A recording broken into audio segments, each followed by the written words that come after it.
If you are wondering if we have a bloatware on Google Pixel 11, then let's take a look. So here is how the app drawer looks like after the initial configuration. This is what we get straight away. This is everything that is pre-installed. I think there are still a couple of apps that are being installed right away. Yeah, there we go. So we can take a look at that. So you can see that we have still a couple of apps installing.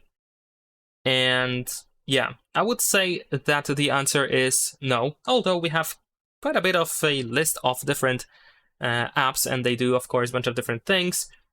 I think many of them are actually quite useful, and you probably use them on maybe not daily basis, but quite often. So I would say that there is no bloatware available on Google Pixel 11. You might not like some of these Google apps, maybe you will not use all of them, but I think it's hard to say that on Google phone there are not going to be Google apps installed, of course, for us. So yeah, this is how it looks like, and in my case, I would say, in my humble opinion, I would say that no, we do not have bloatware on this phone. And that's pretty much it. Leave a like and subscribe.